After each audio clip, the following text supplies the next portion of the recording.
My mother threatened to cut me from her will unless I married her choice. I showed her that her money meant nothing to me. My mother, Renata, controlled everything in our family with money. She inherited a significant fortune from my grandfather and used it like a weapon her entire life. She decided where we lived based on what neighborhoods impressed her friends. She decided what schools we attended based on whose children went there. She decided what careers we pursued based on what sounded prestigious at dinner parties. Every major decision in my life had to pass through her approval or face the threat of financial consequences. Growing up, I didn't realize this was unusual. I thought all mothers held money over their children's heads. I thought phrases like, "You'll get nothing when I die," were normal parts of family conversations.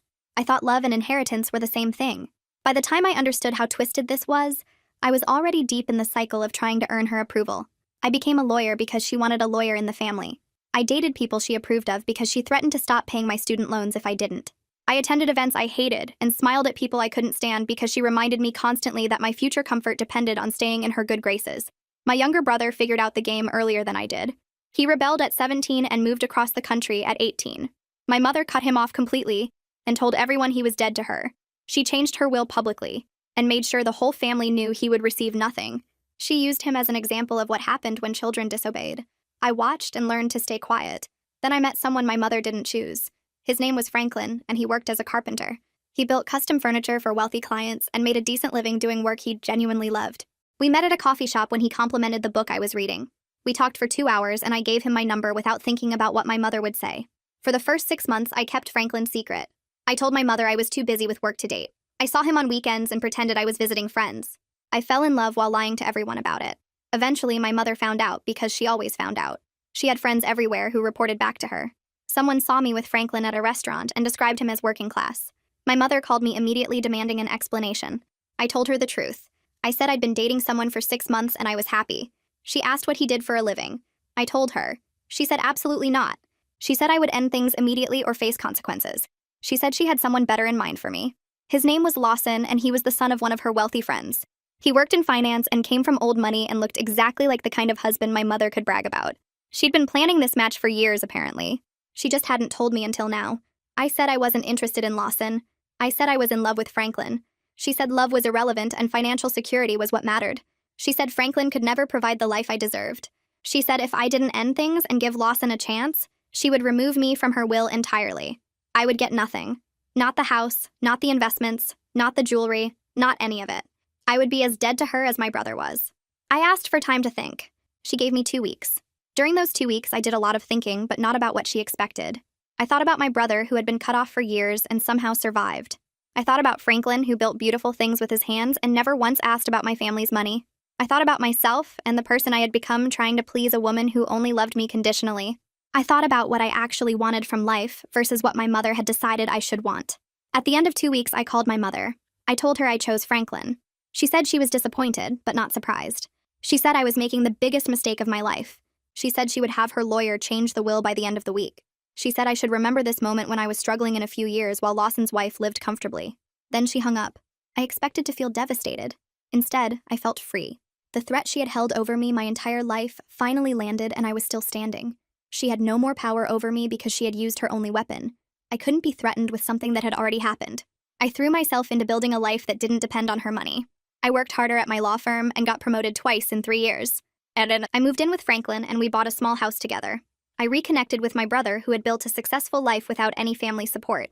I learned that money from my mother would have come with strings attached forever, and I was better off earning my own. My mother didn't speak to me for 2 years. She told relatives I had chosen a construction worker over my own family. She told her friends I had thrown away my future for someone beneath me. She painted herself as the victim of an ungrateful daughter who didn't appreciate sacrifice. Then her health started declining. The phone rang at 11:47 p.m. on a Tuesday. I was already in bed reading while Franklin worked on furniture designs at his desk in the corner. I almost didn't answer because unknown numbers that late usually meant spam, but something made me pick up. My Aunt Macy's voice came through shaky and rushed. She said my mother collapsed in her bathroom that evening. She said the paramedics took her to Memorial Hospital. She said it was her heart, and it looked bad. I grabbed a pen from the nightstand with hands that wouldn't stay steady. I wrote the room number on the back of an envelope, while Macy kept talking about cardiac failure and emergency treatment. Franklin looked up from his sketches when he heard my voice change. He stood and came over before I even finished the call. He said he would drive me there right now if I wanted to go. I nodded because I couldn't make words come out properly. We got dressed in silence. Franklin found my shoes while I stared at the room number I'd written. The drive took 20 minutes through empty streets. Franklin didn't ask if I was okay because he knew I wasn't. He just drove and kept one hand on my knee whenever he wasn't shifting gears. The hospital parking garage smelled like oil and antiseptic. We took the elevator to the 4th floor. The fluorescent lights in the cardiac unit made everything look too bright and too cold at the same time. A nurse at the desk pointed down the hall when I gave my mother's name. Room 4C was the 3rd door on the left. I stopped walking about 15 feet away from it. Franklin stopped with me. I could see through the small window in the door. My mother lay in the bed hooked up to machines that beeped and hummed. She looked smaller than I remembered. Her hair was loose instead of perfectly styled. Her face had no makeup. She wore a hospital gown instead of the designer clothes she always insisted on. I stood there counting the machines around her bed. Franklin touched my shoulder gently. He asked if I needed more time. I shook my head and made myself walk forward. My hand reached for the door handle. I pushed it open. The room smelled like hand sanitizer, and that specific hospital smell that's impossible to describe. My mother's eyes were closed. Then they opened. She turned her head on the pillow and saw me standing in the doorway. Her eyes got wide. She looked genuinely shocked that I was actually there. I walked closer to the bed. Franklin stayed near the door to give us space. My mother opened her mouth and the first words out were asking where I'd been for 2 years. Not hello. Not thank you for coming. Just an accusation wrapped up as a question, like she hadn't been the one who cut me off completely. Like I was the one who disappeared. I felt my jaw tighten, but I kept my voice level. I said I was here now to see how she was doing. I asked what the doctors told her. She stared at me for a long moment. I could see her deciding whether to push the guilt trip further or accept what I was offering. She chose to let it go for now. She said her heart was failing. She said they caught it before she died, but it was close. A doctor came in about 10 minutes later.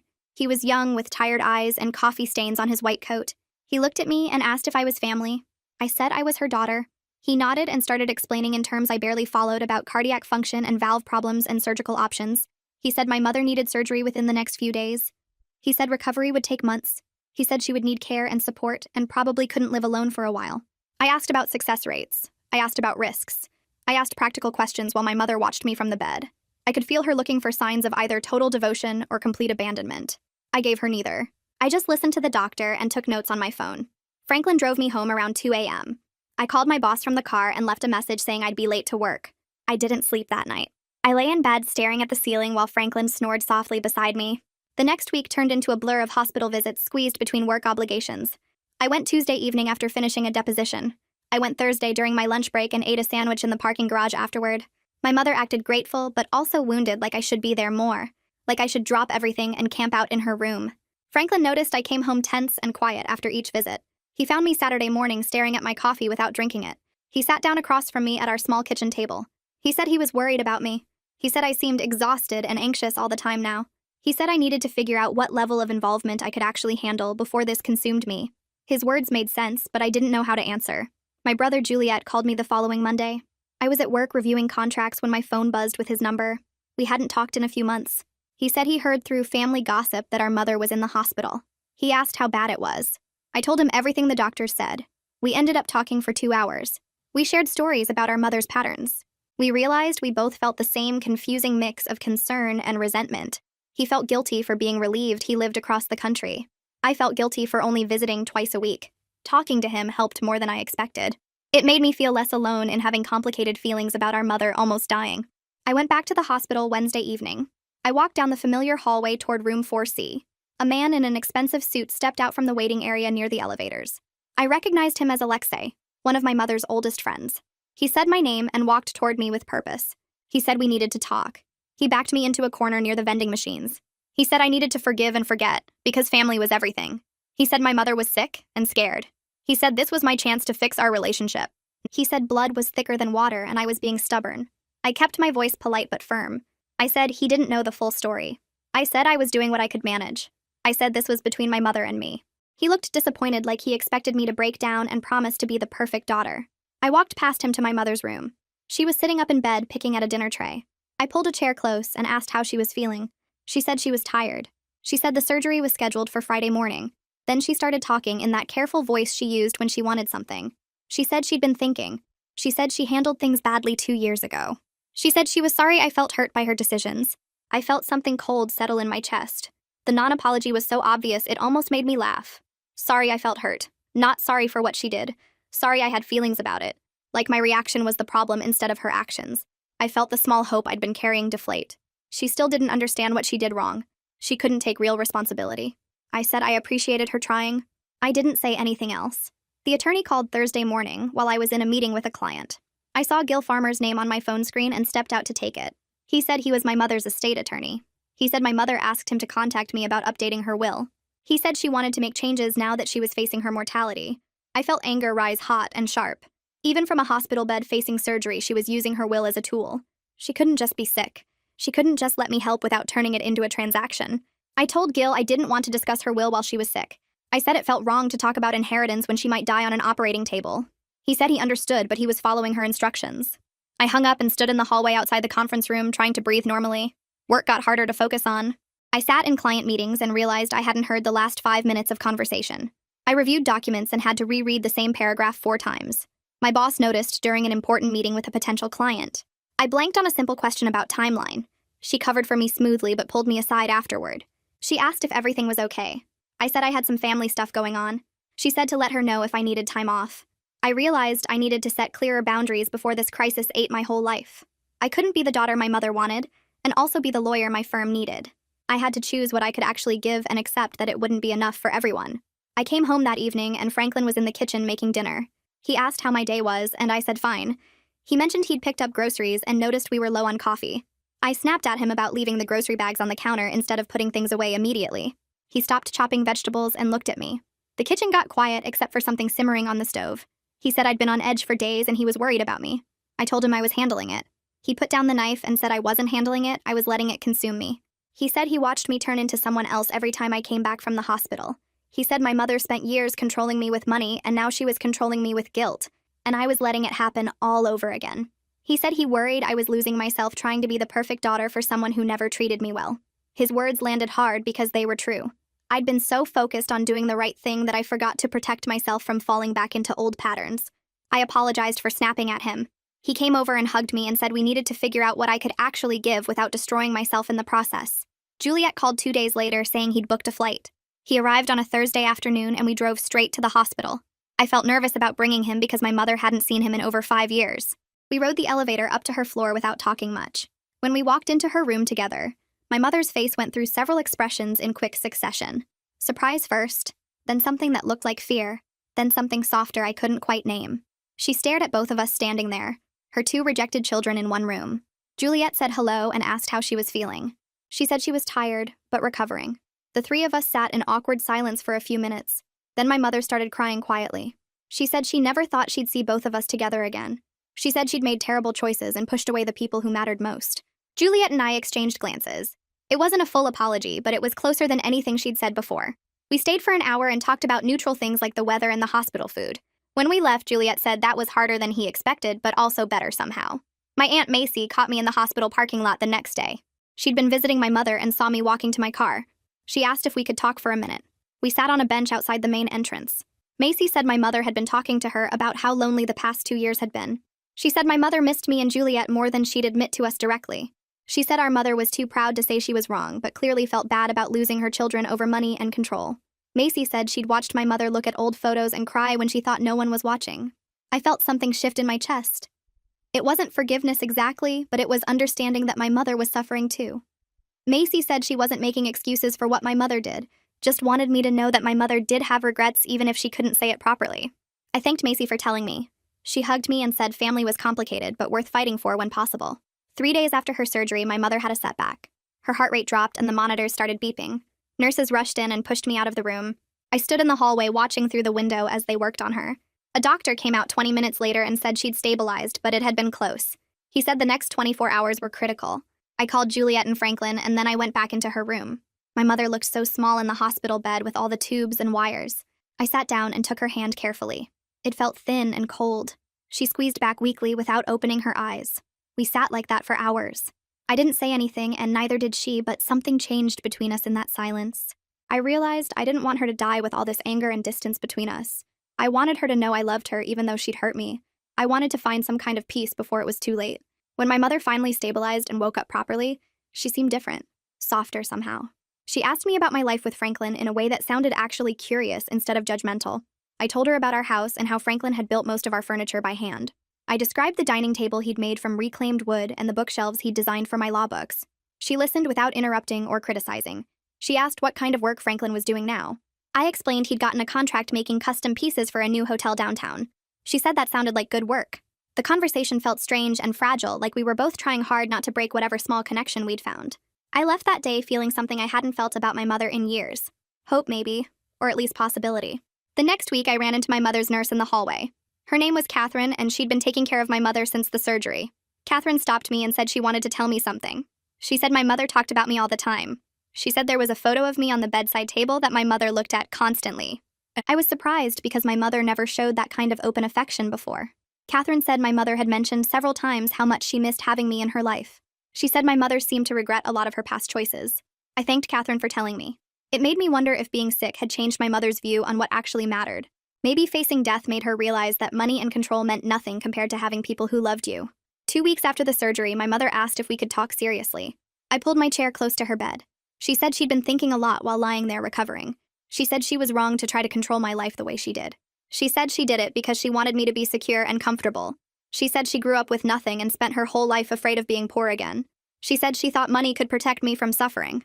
I told her that real security comes from being loved for who you are, not what you do or who you marry.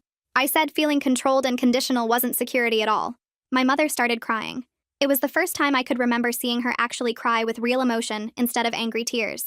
She said she understood that now, but wished she'd understood it sooner.